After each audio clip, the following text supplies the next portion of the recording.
Hello everyone, this is E.G. Sebastian. Welcome all to my Client Traction Academy's weekly support call. Today we have a wonderful guest who will teach us some really powerful strategies, or one strategy that has the power to get your message seen and be heard by literally millions of people around the world. And we always hunt for credibility and massive visibility, and when you have those two in place, then getting hired becomes a breeze. I mean, it becomes really easy. And podcasting is a secret weapon of many coaches and many professionals, and I'm so excited that Anne agreed to present us this webinar. And welcome to the call. Hi, E.G. Hey, thank you for doing this. Hey, it's my pleasure. I've been podcasting, as you probably saw in the promotional materials, since 2008.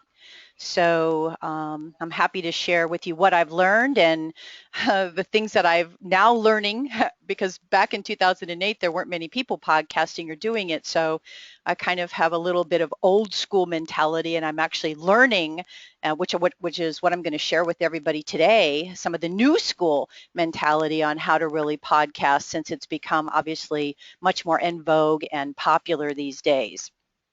Super, super. And before we get started, let me just introduce you briefly to our listeners here. So Anne is the president of a California-based accountability coaching firm. For nearly a quarter of a century, Anne has worked to help business professionals make more money, work less, and enjoy a more balanced and successful life. The core attribute of Anne's methodology is accountability, hence her nickname of the Accountability Pitbull. Yay! Through proven systems, she inspires her clients to stay focused and take action on the highest payoff activities that lead to their ultimate professional and personal success. She believes that even the most motivated people need accountability to achieve their highest potential, and is the author of the books Excuses Don't Count, Results Rule, Live Life with No Regrets, No Excuses, the Work-Life Balance Emergency Kit, and is a co-author in the Roadmap to Success book along with Stephen Covey and Ken Blanchard. And is here today to help us focus on proven systems that will consistently create that compelling motivation that inspires you to take the most important action necessary to accomplish your biggest goals, so you can ultimately enjoy what is truly important to you in life. So welcome in again. And by the way, it's interesting because right around the time when I talked to you and invited you to do this webinar, about a day later, one of my clients said, I want to be like this lady, and she sent me a link to your website.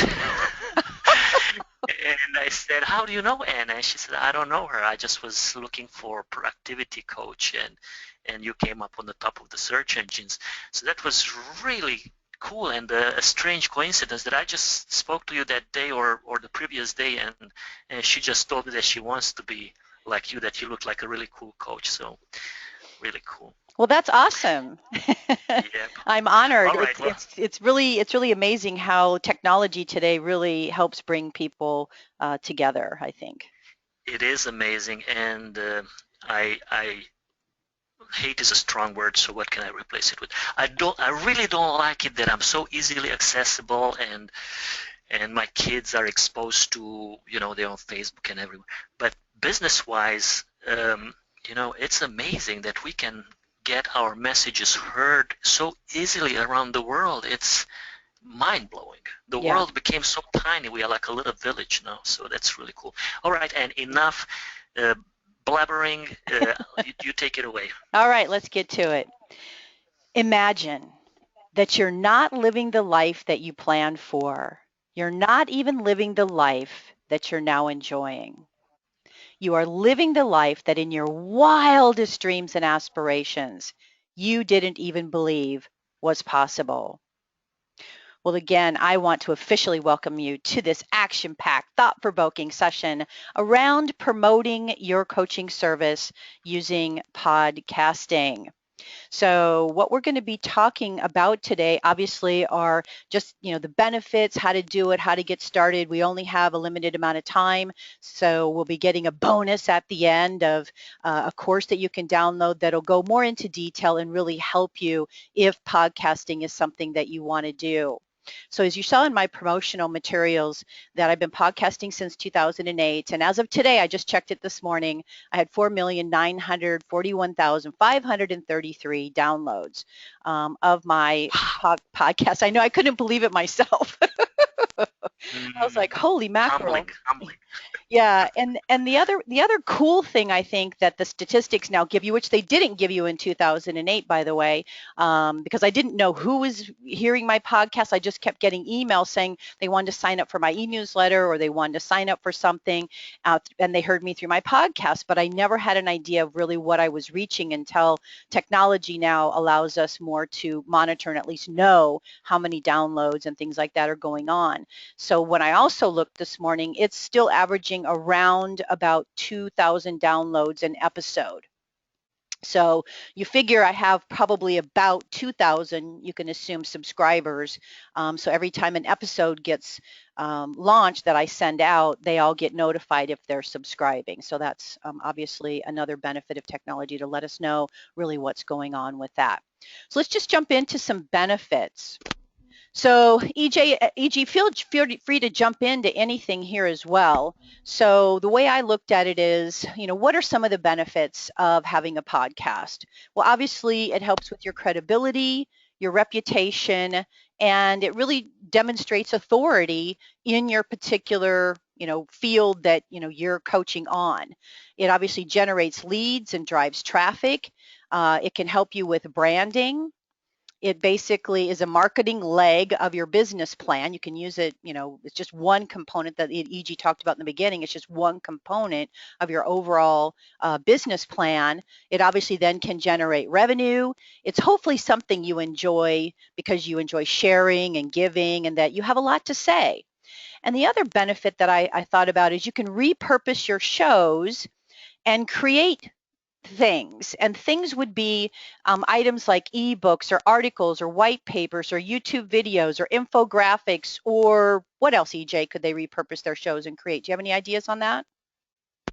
Well, I always profess that you should repurpose everything you do and repurpose it in as many forms as you can. Blog posts, chapters for an upcoming book, Okay. YouTube video. I mean, create with one concept, create all of the media that you can, and that it makes sense without overdoing it, of course.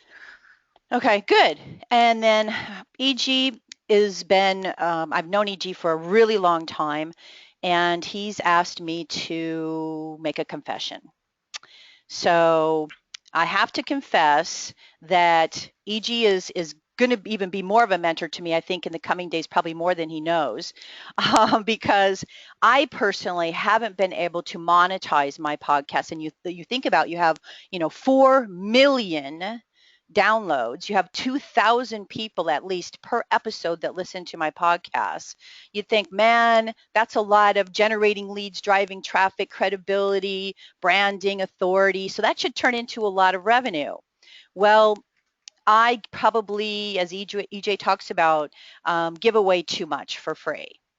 So I haven't been able to monetize as much as I'd like my podcasts. And from all the things that I'm learning and actually going to be sharing with you today, I'm going to be redoing another podcast and kind of relaunching it into something else that hopefully I'll be able to take the lessons I'm teaching you today and have even more success in reaching even more people, and then of course generating more revenue as well. And I'll make sure that at the end of your presentation, we'll talk a little bit how you can monetize that type of visibility. So Awesome. that way everybody can benefit from that discussion. Excellent. So one of the first things to do, obviously, is you want to define your podcast. So, choose your topic. And how do you choose your topic? Well, what are you passionate about? What do you help people with? So that kind of helps you get started on, what is my show going to be about? define your niche. So how narrow can your focus be to really hone in on your target audience? So in other words, if it's too broad, it will be harder to drive traffic to your podcast because it's too general. So if you have a more narrow focus, you'll appeal to that specific group of people, and then they'll be able to find you more easily. They'll know who you are, and you'll have even greater success. So one of the things I just mentioned, I'm going to repurpose or relaunch mine, is I'm going to niche in for financial advisors. And so I haven't decided on a logo yet, but I went to Fiverr, and EG is a fan of Fiverr, and I've used some of his graphics people that he's recommended, because he's a resource beyond knowing everybody. And so I've come up with at least a few different, as you see them on the screen, the Accountability Pitbull. So it's basically business acceleration for financial advisors. So I'm going to really focus and niche on financial advisors. Not that I don't work with other people, I do, but I'm just trying to see what will happen if I can really focus my niche on one particular industry. So you obviously then want to name your podcast. So I'm going to rename mine the Accountability Pitbull.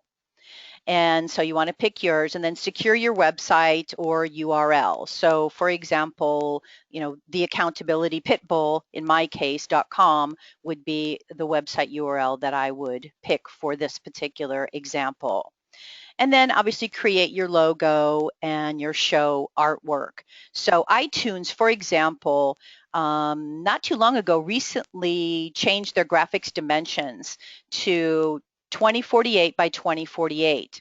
So you want to make sure that whatever graphic you get, that you follow in accordance with their guidelines for dimensions. And as I mentioned, I used several people in Fiverr, and some of which EG had referred me to help me with just creating something that I thought looked good. Did you have a comment on that, EG? No. Okay. And of course, just if you have slurping on my coffee. Okay. Of course, if you have any questions along the way, feel free to type in. You have a question area on your screen that you can type in questions, and we'll be able to answer those questions either at the end, or if it's pertinent to the topic that we're on, we can answer them at that time. So everybody obviously is muted so it keeps quiet in the background, but feel free to type in any questions that you have along the way. So then you want to define your podcast show. So is it going to be audio or video or both? So some people these days are using Google Hangouts to video record and then post them on YouTube and iTunes and obviously other podcast areas, which I think is pretty creative because typically podcasting has traditionally been just audio. But some people are really leveraging the Google Hangouts and doing video podcasts as well. And then, of course, they can just take the audio portion and post the audio. But on YouTube, then they have also the capability to post the podcast video. Then you want to determine, okay, what's my length? Now, I've seen a lot of variety around this topic. So, for example, what I've heard is that most people who drive to a job or a place where they work, or drive time, is generally about 20 minutes long. So for those who have to go somewhere, they're typically driving on average 20 minutes. So it's my opinion then, I would try to keep my podcast to no longer than 15 minutes. So for people who interview, they have some people who interview, some people who just do content. A lot of people that interview, I find those to be an hour long. So the person has to obviously, if they're only driving, if drive time is 20 minutes, that's 20 minutes to and then 20 minutes from, that's still only 40 minutes. So then they still have more time to listen. That would not be my choice to do an hour-long podcast, but there's a lot of people who do them in an hour segments, and then they do have they break them up in smaller components. So I guess if you were doing drive time, sometimes they're in smaller components. I typically do my podcasting around 8 to 15 minutes. That way people have time to get in their car, turn it on, and do whatever. And you think about people who work out as well. A lot of times people are lucky to get 15 or 20 minutes in for a workout. So I'm trying to go with one solid episode, at least for me, within 15 minutes maximum, so that if people are working out, drive time, and I like to be short, sweet, and to the point, and not beat around the bush and have a lot of extraneous talking and things that aren't really super important for people. So I try to limit that to great content in the shortest amount of time. Now, again, that's my preference. You need to choose whatever it is for you and how you best want to do it.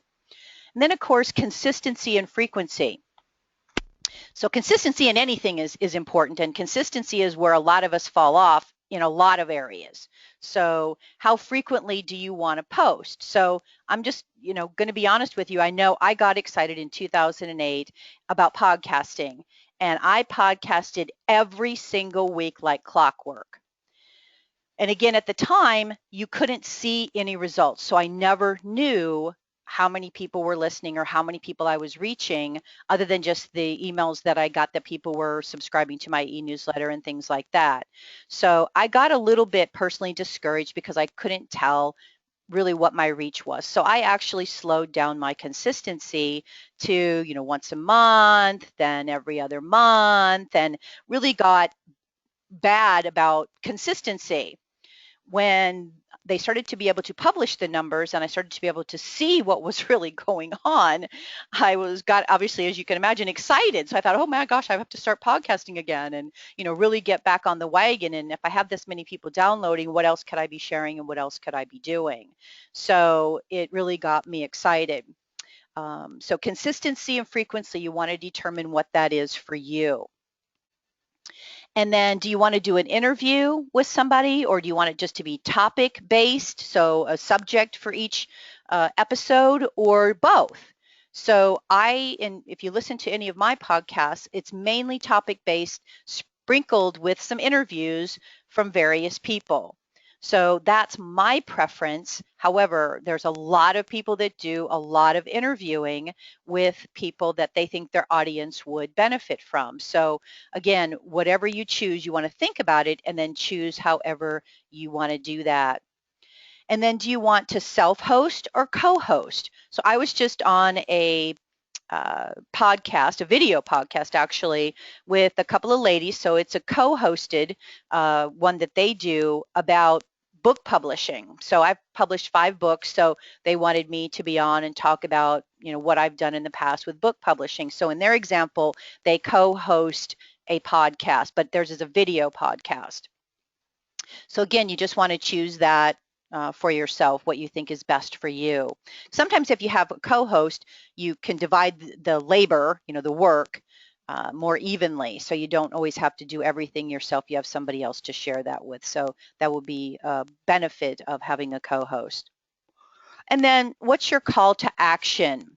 So something that makes something of value to, what is my call to action? Is it going to be the same every time? Is it going to be different? And what are some examples of call to action? Well, it could be downloading a product like a white paper, a free audio, a free video, a special report, an exercise of some sort. Like I have things called a prioritized action list, a time log, a referral tracking, opportunity tracking. Could be an audio on time management. So those are some of the things that I offer for free as a download call to action. And it can be, again, different or the same on every episode. You just have to choose based on your topic what those things might be. Do you want them to request information on something? So maybe you have something and they just want to sign up to get information. You want to make sure, obviously, they get added to the cart. It could be that you have a call to action for a trial offer. So I'll give you an example of that at the end of this, where I have a new course online that I'll offer. It's a trial offer in the beginning, so you get to download part of the course for free in the beginning. It could be some people do free 30-minute coaching sessions where they then would promote their coaching services, but they basically interview somebody or talk to them for a free 30-minute coaching session. It could be a survey. It could be a number of things. E.g., any thoughts on call to action? I will talk about the call to action after you're done with the presentation. The call to action is crucial, and that is what will make or break the conversion from listener into a customer. So we'll talk more detail at the end. Okay, good. And then what are some of the necessities? So obviously you have to have a computer, a microphone or way to record. You have to have recording and editing software. So things like I've used Audacity since the beginning, and it's free, but there of course is an Audacity paid for version. So the Adobe Audition, there's I guess GarageBand for the Mac. So you just need to pick whatever software that you want to use for recording and editing. So again, there's Google Hangouts on Air for the video, if you want to do video podcasting. Some people use Skype for audio and or video podcasting. And then the media hosting. So for example, Libsyn, you can use the promo code FIRE, F-I-R-E, and you can sign up for Libsyn for 2 months for free if you want to use that as a media host. You can also use, mine is Hipcast, which nobody has heard of because again, it's been around since before 2008, and they got surpassed by other people like Libsyn who have come on to the scene and kind of taken over for them. But I still use Hipcast, and I'm also learning to use Libsyn since it's the newer version to see how that is either better or not for mine. And then choose your platform. So again, the domain name, for example, the accountabilitypitbull.com, where will you host, who will build it, email marketing systems. So are you using Aweber, MailChimp, Constant Contact, whatever, to really promote things, your email opt-in on the home page with possibly a free giveaway, social sharing plugin like Share This, for example. You want to really use and leverage all those tools and use all the platforms possible so that when you're ready to launch and when you start posting every time, you want to be able to promote. So you want to, again, have a consistent game plan to promote it to Facebook, your blog, your Google Plus, your YouTube, Pinterest. And if you do have guests, then you ask your guests to also really promote the podcast when you put it up. So like the one I recently did with the two ladies about book publishing, they said, okay, we're ready to post now. And so then I went busy and helped promote that particular podcast on all my social media as well. And then of course you want to choose royalty-free music. And you can purchase royalty-free music from places like Music Bakery, Pod5, Audio Jungle. I'm sure there's a bazillion of them out there, just like royalty-free photos that you would use in something. And the ones that you see, if you see any of those here, you want to make sure that you have those as well. So just choose your platforms and what kinds of software and things like that that you're going to be using. So if you want to sign up for a free podcast course that goes into a lot of detail. I didn't create one, but John Lee Dumas did, who's been podcasting super successfully for a very long time.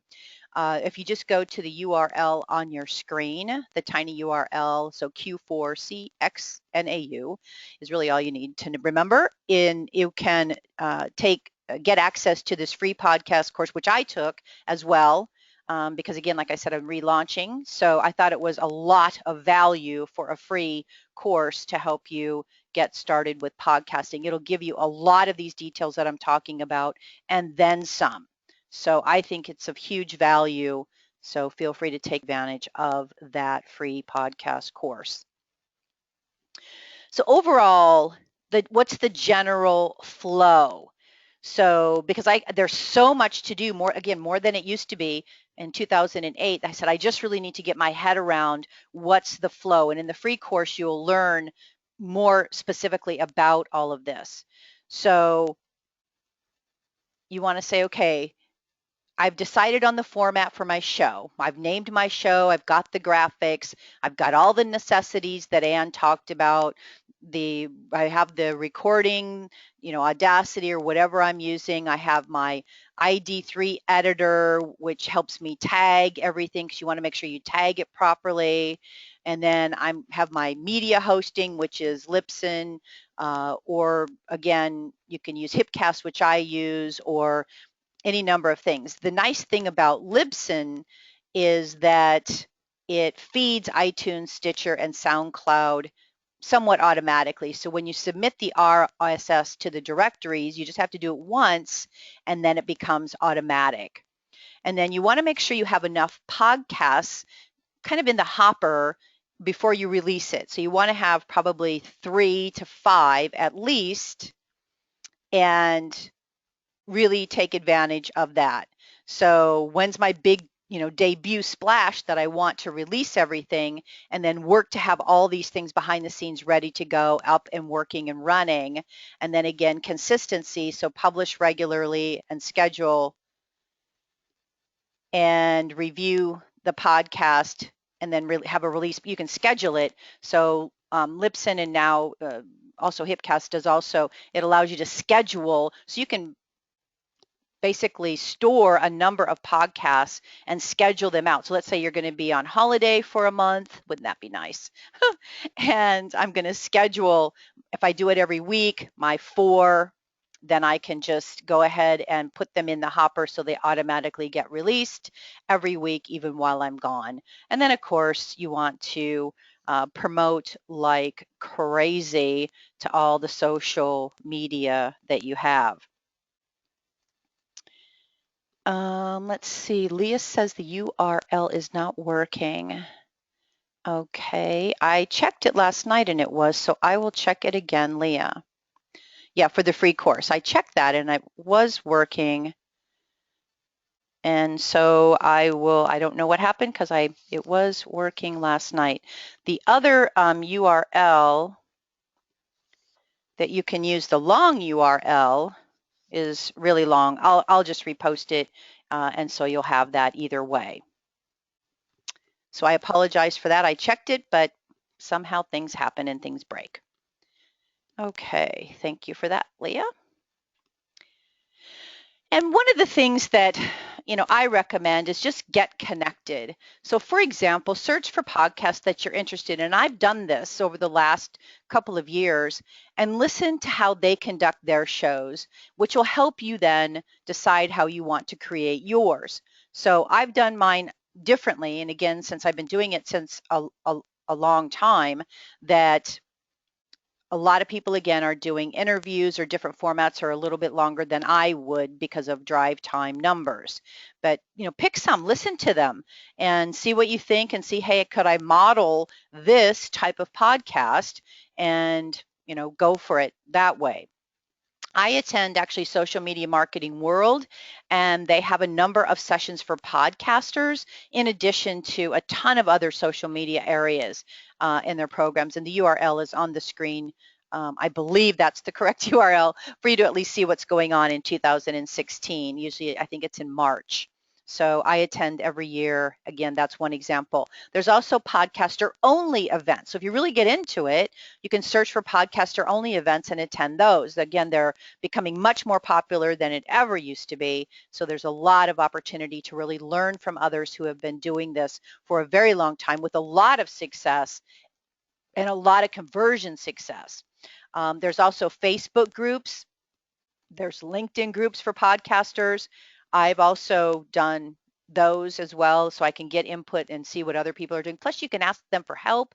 You can ask questions. You can share your graphics and say, hey, what do you guys think of this? I have these 3, choose which one you think is the best graphics. You can always get a lot of help. And then Podcasters Paradise, also with John Lee Dumas, of which I am a part of now, just to keep in the loop as well. So again, that free podcast course is Q4CXNAU on the tinyurl.com. I think it's Q. Looks like a Q to me. And otherwise, I'll get you the longer URL in the final documentation if that, for some reason, is not working. And again, I recommend that you take this course again. It's in much more detail, and it will give you all the specifics of how you really need to get started with podcasting if this is something that you really want to try to do, which I have fun with and recommend. E.G.? Yes, I think when I will talk about call to action and that kind of stuff, you can double check on that link and maybe you can just paste it in the comments section. Yep, that'd be fine. I can do that. And then just as an example of call to action, as I'd mentioned earlier, so I have some new courses that are online that are posted. And as a call to action, if you are interested, you could just go to the 30-day accelerator course or the no excuses course. And there's the first part of the course is free. So it's a free trial. And if you like the first components of it, then you can take the rest of the course. But and I'd be interested in any feedback. If you do take the free trial, I'd love any feedback because these are new courses that have been online. Oh, okay. So Leah says she did check it. It is working. So she just had typed it wrong. So the URL for the course that I put up, the Q4CXNAU, Leah is telling me, yes, it is working with an exclamation point. So that is the right URL for that.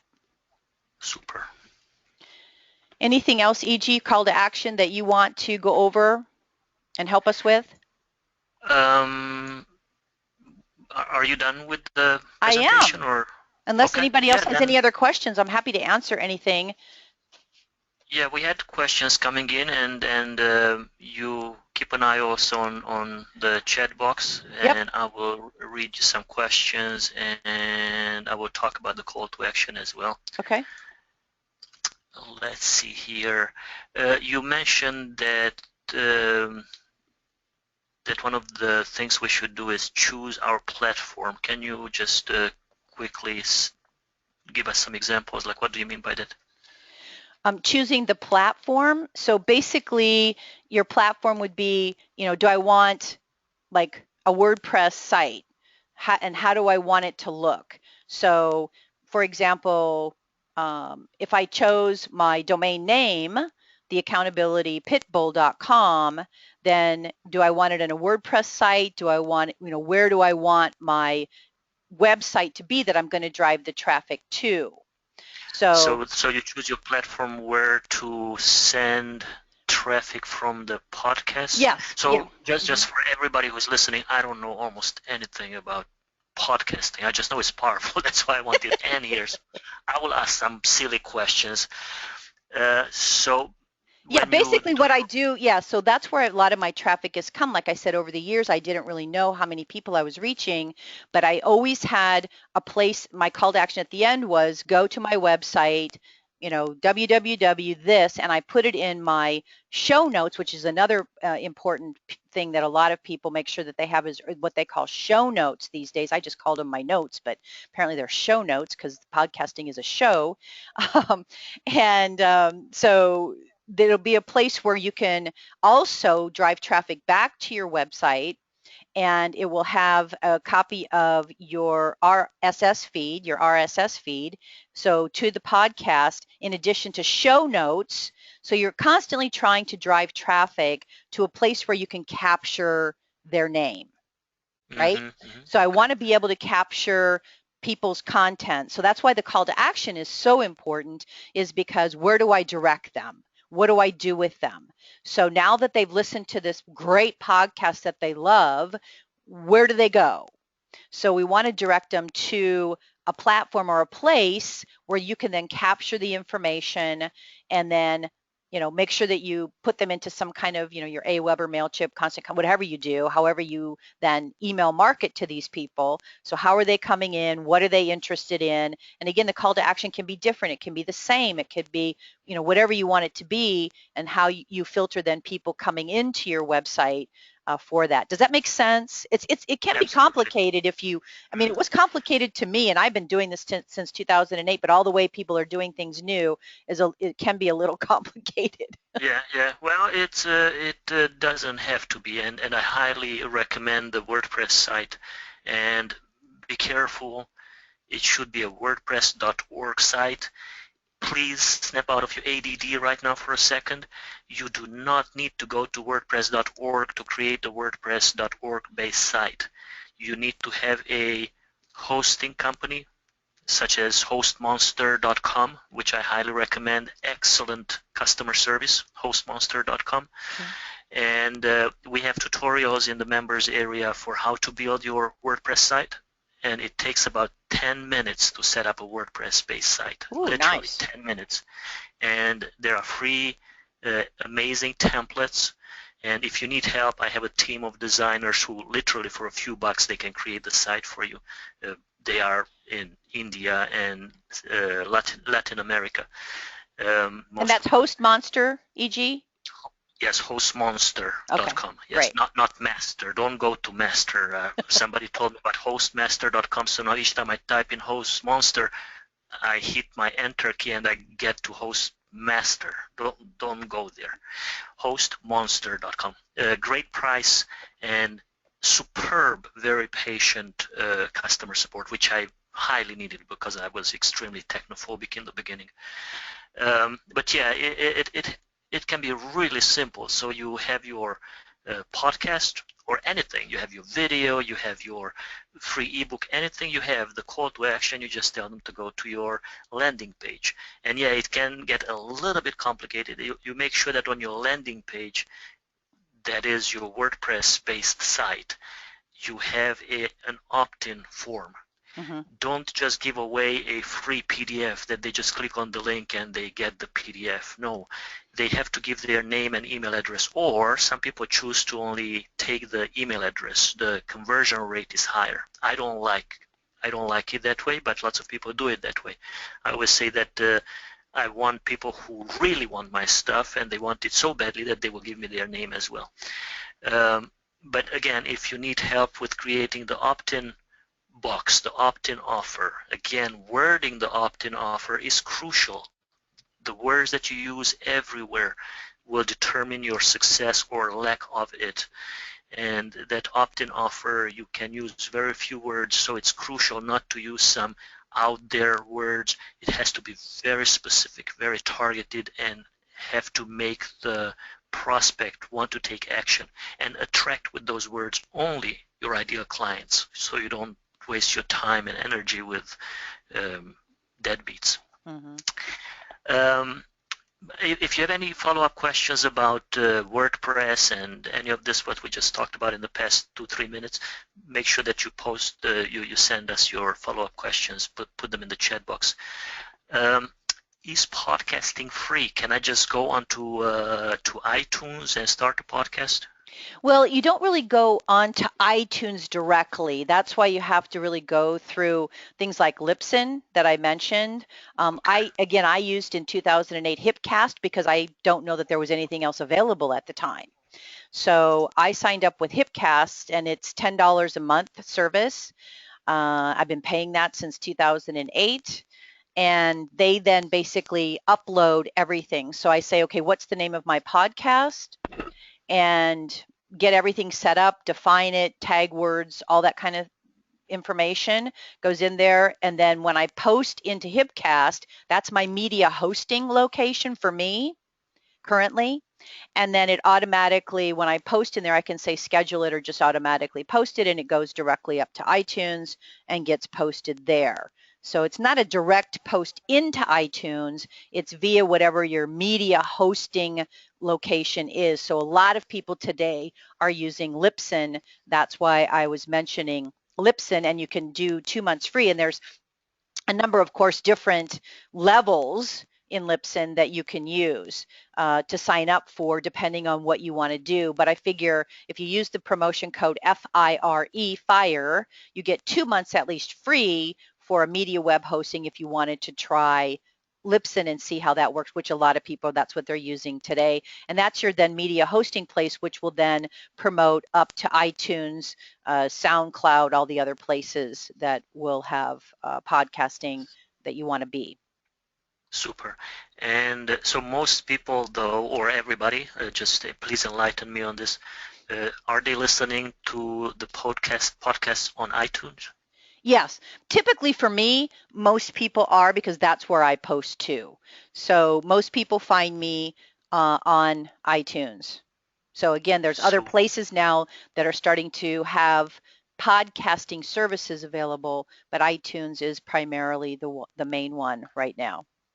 So in theory, I could post to iTunes and I could post to other podcasting services as well. Yeah, like for example, when BlackBerry was around, I had to post separately, but I posted all my podcasts to BlackBerry because BlackBerry had a podcasting facility or service where people can download podcasts from.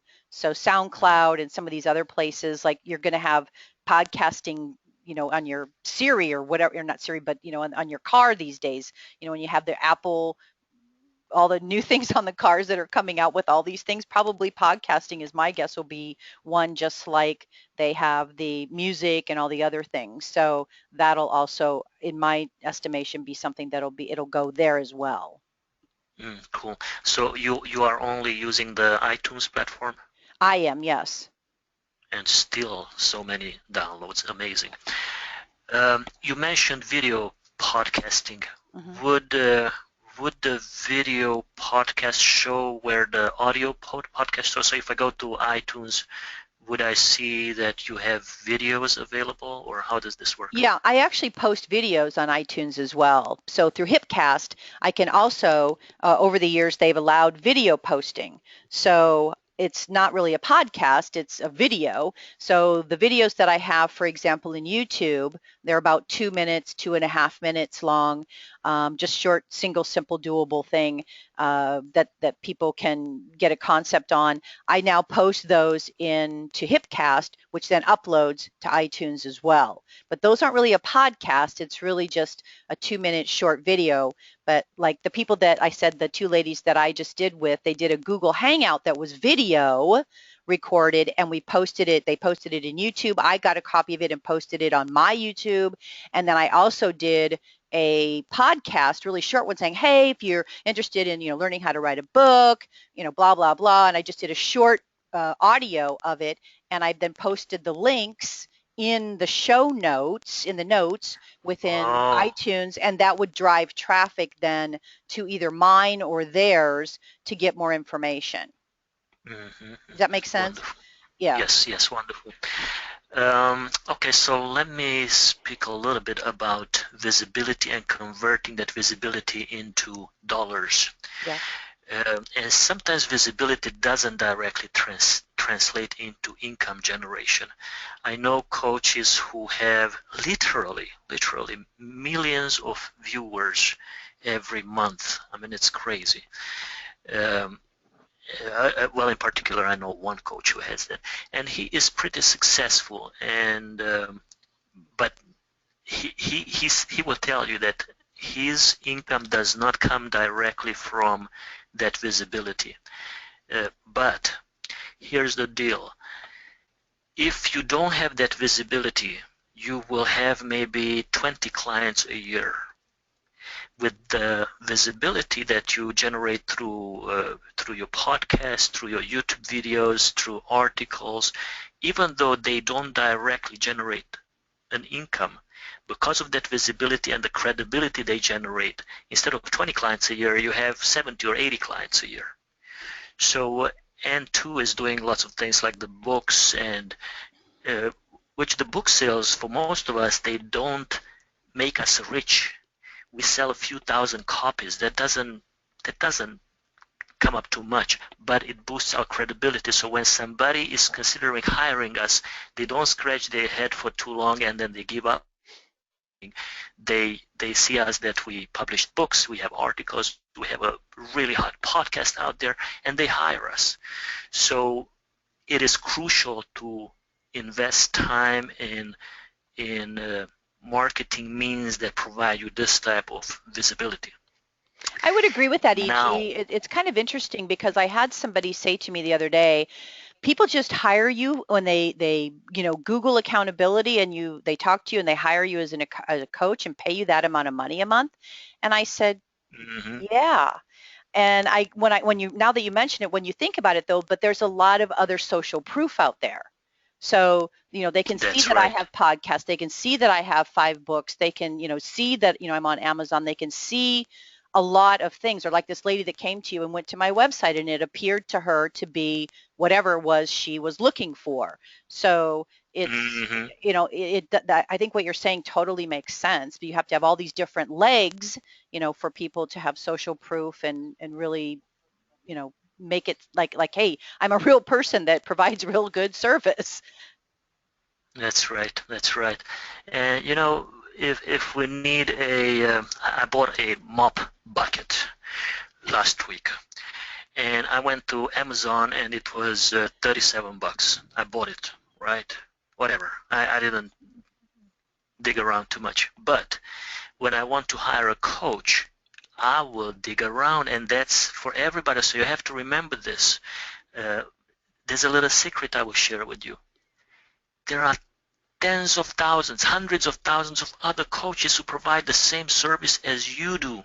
So why would somebody pick you? I tell you why. Because when they come to your website, they sign up for your newsletter. Because let's say, and this is the key really, with monetizing visibility. Because you can be seen by millions and not make money. And I know that type of people too, who have amazing visibility, and they come to me and they say, E.G., I need help. How do I convert this visibility? It all depends on how you word your offer and your message on your website. So if you get the visibility but you don't talk directly to your ideal client, then you don't get conversions into dollars. And that ideal client has to be crisp, clear. You cannot say that my ideal client is somebody who is in transition. Transition from what to what?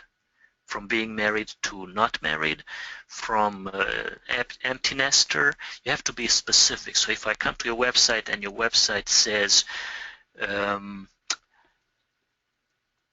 will help you generate more clients and more income with public speaking. Give me your name and email address and I'll give you the 7 steps on how to get started.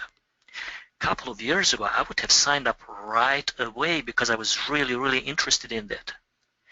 Or you say, do you feel overwhelmed, unproductive, and stressed? Sign up for my 10-week course and I will help you double your productivity, eliminate overwhelm, and eliminate stress. Holy bowling, I will sign up even now for that course.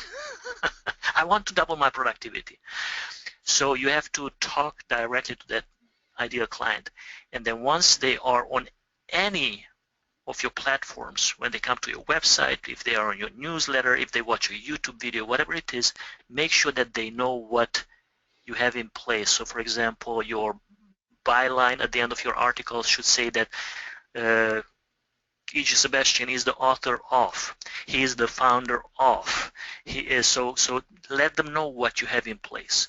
Also invite them to visit your podcast, invite them to visit your YouTube channel. So let them see that you are everywhere. And when somebody's looking for a coach, they will invest time to see who you are. They will do a search on you. And if you do a search on me, for example, you will see that I have articles, I have radio shows. I've been a guest on many radio shows. I used to have my own radio show. Tons of videos, and my videos are what send lots of clients to me, lots of people to hire me. But that visibility and having the right message in those visibility vehicles is key. Now, with all that said, different niches will produce different results, and I'm steering it back to podcasting. In some niches, your listeners will settle for signing up for your podcast, and if you have a YouTube channel, same applies to your YouTube channel. If you have a newsletter, same applies to your newsletter. For example, if you give out, and sorry, probably we have a few career coaches on the call, and just a disclaimer, I don't know everything about every niche. So sometimes I will say something that is absolutely untrue. But, for example, with career coaching, if somebody signs up for your newsletter, most likely they just want to read your newsletter. They will not buy your $1,500 program because they don't have a job. They need help shifting career. They are stressed. They are afraid that they will not be able to pay their rent next month. So they will not invest into a high ticket course unless they inherited some money or won the lottery or somehow they are financially well-to-do. So some niches will not convert so well from podcasting or newsletter or anything into paying clients. And like Ann talks a lot about productivity. So if you give me every week a really cool productivity tip, maybe I would just settle for the productivity tips that I get every week because they help me improve my productivity. But if you are mentioning that you have a course that's coming up that will not only help me become more productive, but will help me find my purpose and align my core identity with my goals, so it's something that resonates with me. And in your show notes, I read about it, and I go and I like the offer, and I see this is really important. Again, make sure that you take notes about this. And I see an ironclad guarantee. You say that the course is $995 one-time fee, and there is a 90-day money-back guarantee, or 30-day or 45-day, whatever, it's your choice. You either absolutely love it or you can request your money back. Well, guess what? I will sign up. The key is to talk again to your ideal client who has a pain. If you're trying to sell your coaching or your programs to people who don't have a pain or an amazingly strong desire, they will not become clients. It's hard to convince somebody that they need. In fact, why even try? Why try to convince somebody who doesn't need coaching that they need coaching? Why not sell coaching to those who need it? There are many people out there who struggle with productivity, struggle with relationships, struggle with parenting, struggle with finding life purpose, or not. They don't know what to do after they retire. So why not market directly to your ideal client? And when they see that you are providing help with productivity or public speaking skills, or you name it, then they will sign up for your podcast. And the key is, as Ann said, keep this podcast short and focus on giving the what to do. But to get the how to do it, and you can give a little bit of how to. The key is to make that podcast very highly value loaded. But to get the how, they should come and sign up for your free newsletter, or even better, sign up for the first parts of your paid course. But they get, like Ann has, she has the first few parts free. And I tried it both ways. I tried it free without credit card, and I tried it with a $1 trial, and then if they don't cancel, then they're charged $97 a month. It's a much higher conversion when they pay the $1, but for different niches it's different. So try it both ways. Try it both ways. But that's the key, to have in each episode a call to action that's so irresistible. And this has to be in a soundbite format, so it has to be short, pointed, that I just can't resist. I have to go and join it if I am your ideal client. If I'm not your ideal client, I don't go. I don't check it out, and that's fine. So, for example, if you are a book publishing coach, then you say, I have my 6 weeks course coming up, or 12 weeks course coming up, where I will help you write your book in 90 days, even if you've never written a word in your life before. And I guarantee that within 90 days you will have your book on Amazon, or you will get your money back 100%. I've been thinking about publishing a book for years, and many people have, many coaches are thinking about it and have been thinking about it. They will sign up for it. So that's about it. I You have a have couple of to have questions. great Yeah. value and a strong call to action. There's a couple of questions here, EG, that we can answer too before we sign Go off. ahead. It looks like Jeanette has, have you got any stats on how many people take you up on your offers from your podcast? So I don't have the stats, but I know that a lot of traffic, because they do fill in where did you come from or what did you hear about or something like that. So I do get a lot of traffic that comes to my website, to my podcast, and they'll sign up for a free offer, like I said, an audio, a download of something that I've created, that whatever it was in my call to action in that particular podcast. And I do double opt-in. So if they're opting in to download something for free, whether it's a webinar, a form, an Excel spreadsheet, whatever I'm offering, they automatically get they opt into my e-newsletter. So my virtual assistant has created it so when they say they want something, they put in their name and email, they double opt in to get that and also opt in to my e-newsletter. So of course they can always opt out, which I have seen some people, which I think is quite interesting, take whatever they want and then automatically opt out. It's like, okay, I got what, but how are you ever going to know if something else of value might be, of interest to you if you opt out immediately? So those people obviously you don't want anyway, right? Because they're just people who are takers for whatever reason. And there's people like that in this world. And, what goes around comes around is how I look at it. And then she also had another question. How many clients do you attribute to my podcasting? I really can't say for sure because a lot of people come to me because they've Googled accountability or accountability coach, and they see if you Google that, I believe I'm somewhat like on the pretty saturated on the first couple of pages of that. So there's a lot of social proof that comes from that. So is it directly related to the podcast? Probably not, but it's probably one of the components that helps people believe that I have authority in what I'm talking about. They can see how many I have well over 100 podcasts out there.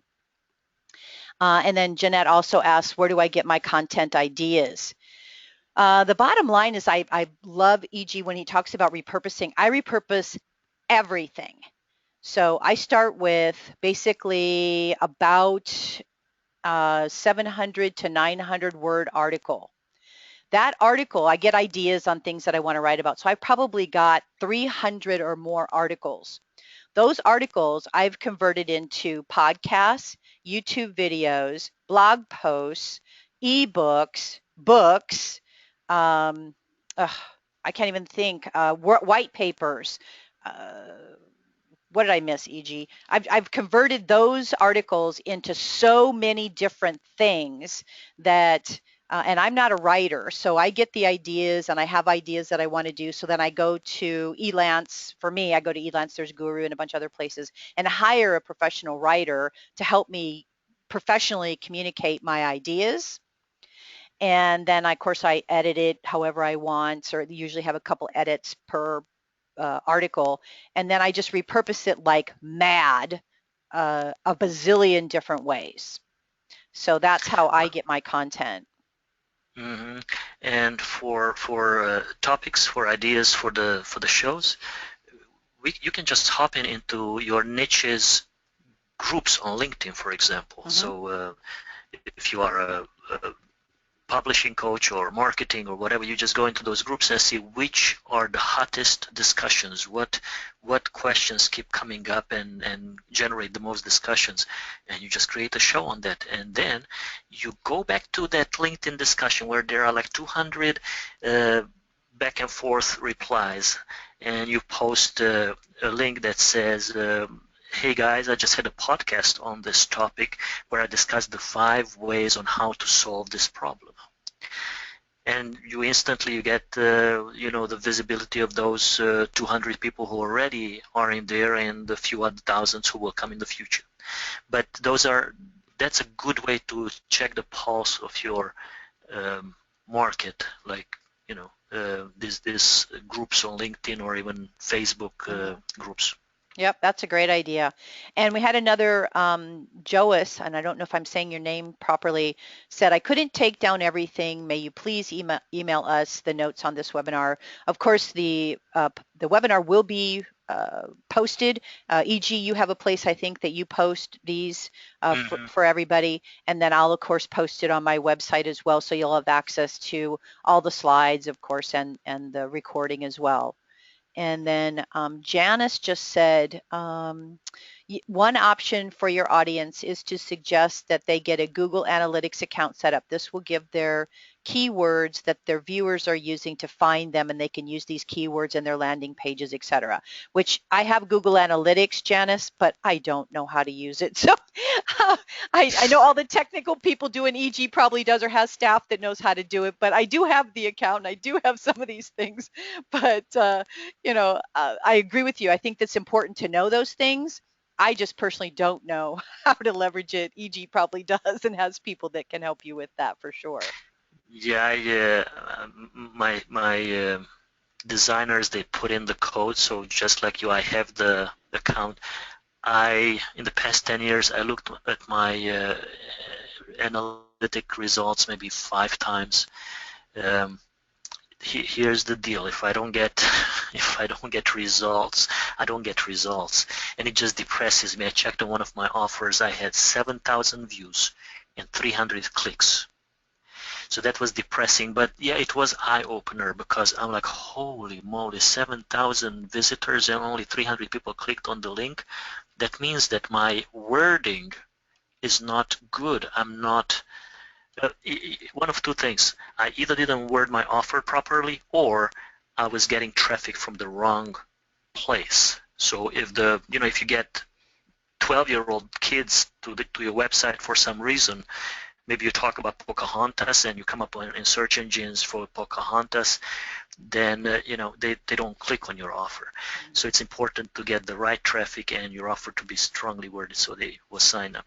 Mm-hmm. But yeah, analytics are important, but I always focus more on approaching the right people and giving the right offer to the right people. And yeah. The other thing that I forgot to mention that's also important, and another way to make money, e.g., is sponsorship. So a lot of people, when you start having, enough viewers, like right now, I get about 2,000, like I mentioned, it's on an average 2,000 downloads per episode. That's probably enough for me to go out to a sponsor who my clients or prospective clients would like.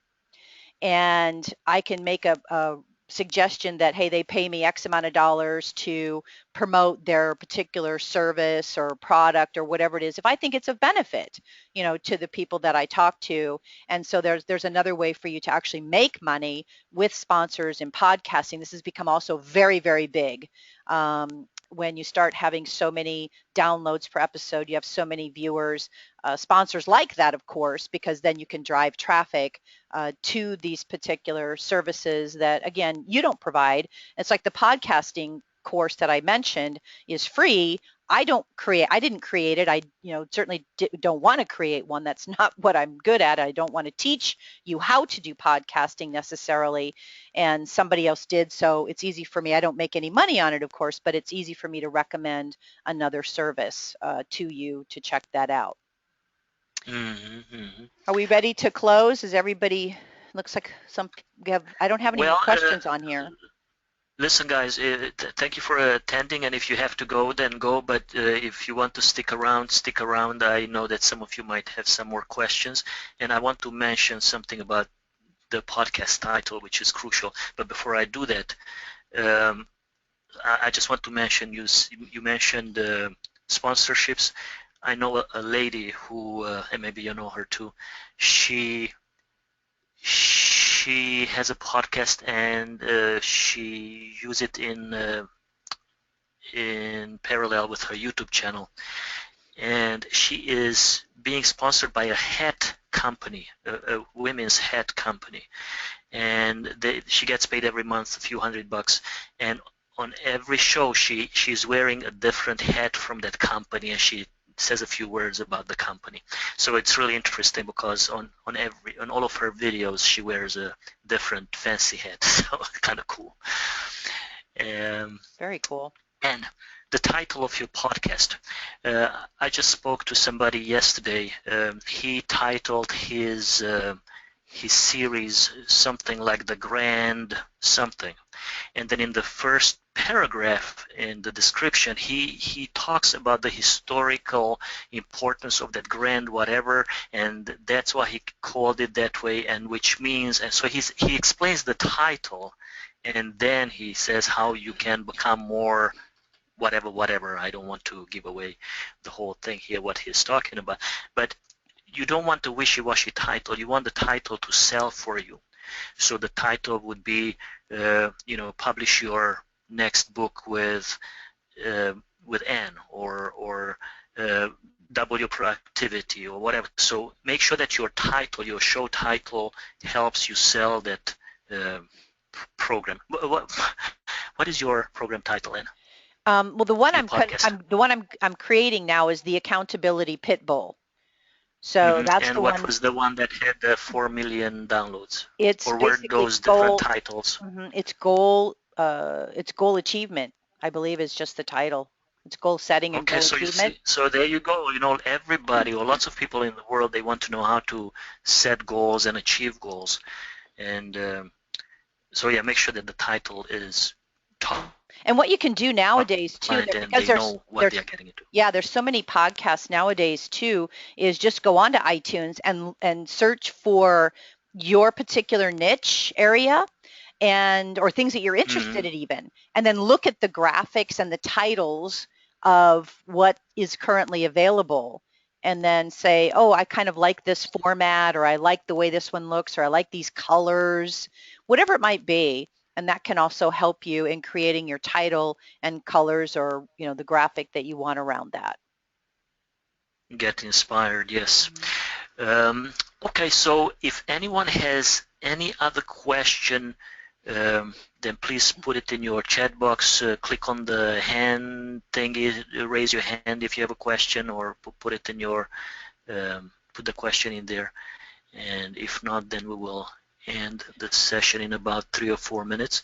But I'll hang out, even if it's not podcasting related, if it's marketing related. Usually we spend these Wednesdays answering questions that are marketing or coaching, business growth related.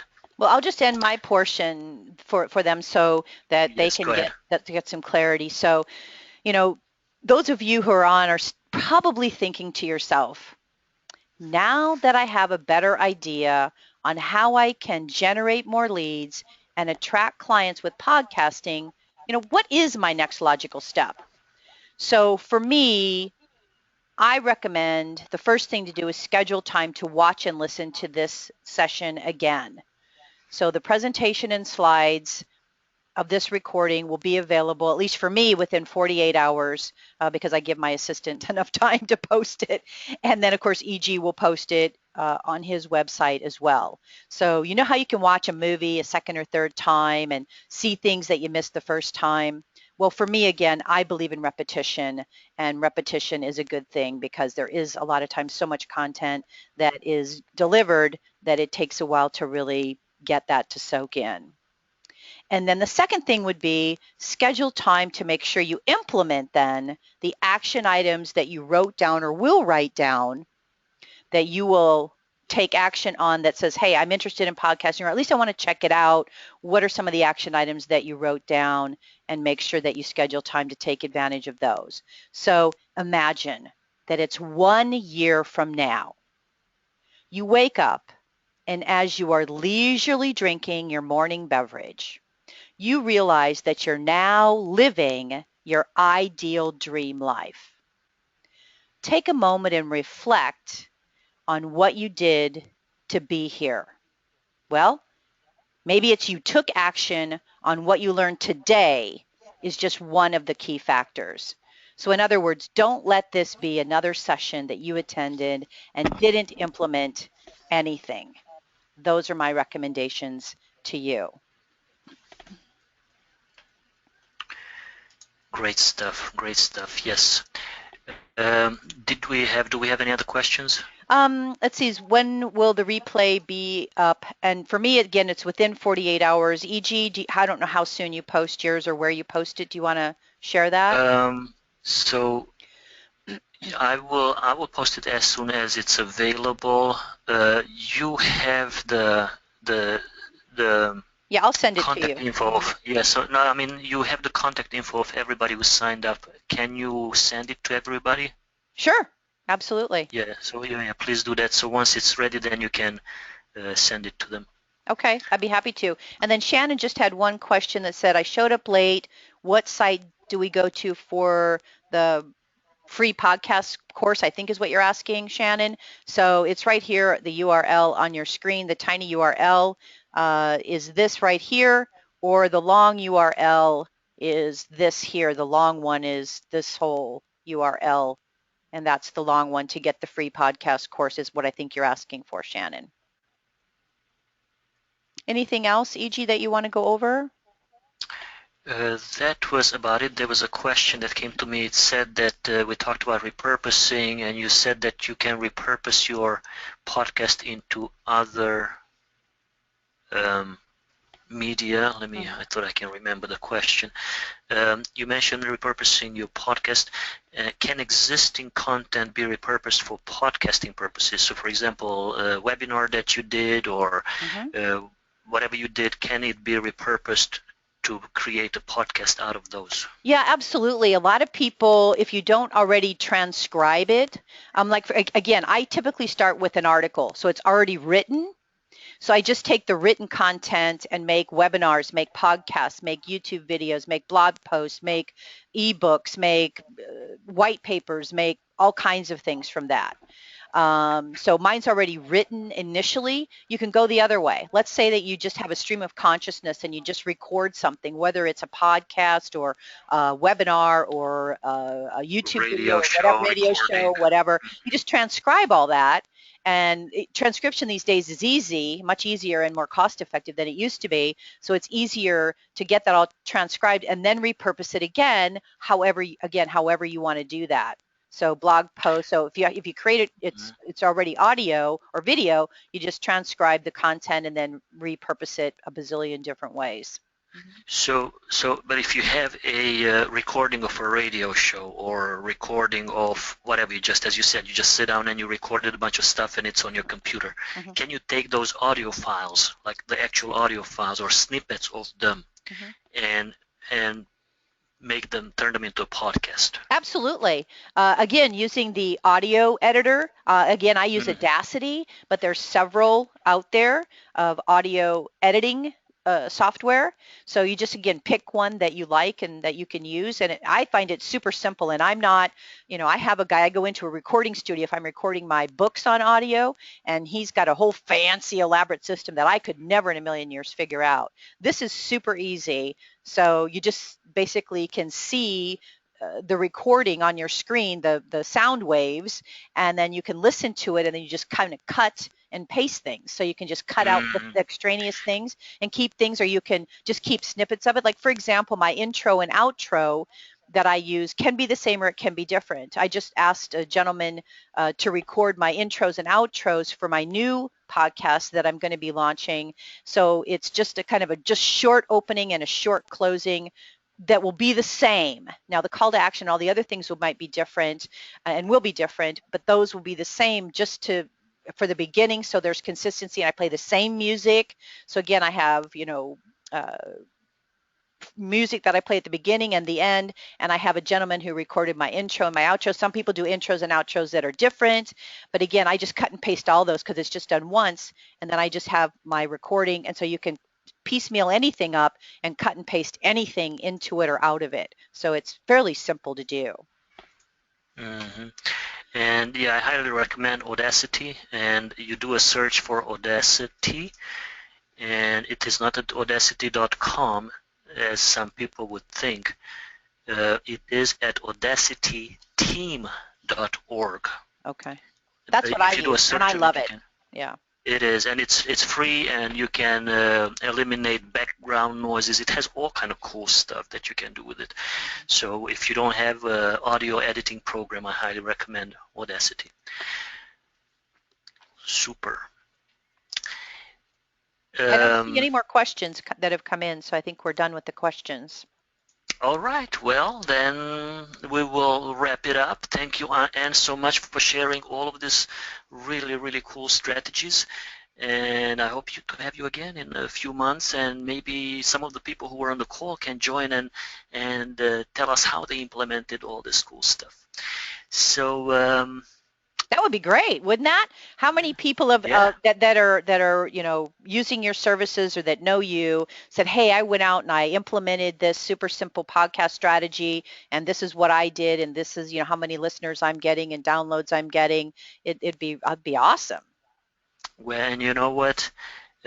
Almost every day, but at least a couple of times a week, I get a message saying, EJ, I implemented what I learned from you, and these are the results I got.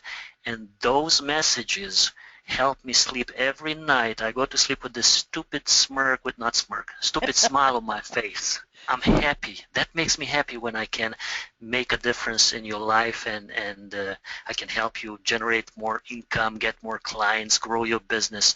It just makes my day. So yes, I hope that some of you or many of you will report back to me and tell me, yes, thank you so much for inviting Anne. I started my podcast and I'm out there and I got 20 million downloads or whatever, even if it's 200. That would be good news too. 200 would be So really good. Yeah, absolutely. absolutely, absolutely. I mean, I have videos out there who've been out there for 5, 6 years, and I have 27 views. so so 200 would be great, but I have videos that have 300,000 views, and I'm very proud of those, and they generate lots of business. So I'm podcasting, but I'm video casting, not podcasting. But I will do this as well because this type of visibility is priceless. Priceless. I mean, just imagine millions of people listening to your content. So that's I will definitely invest some time and focus on this as well in the very near future, and I will report back. Excellent. All right, guys, get out there and implement this stuff, and then let us know how it goes. And I wish all of you well. E.J. Sebastian signing off. Take care, everybody. Bye-bye.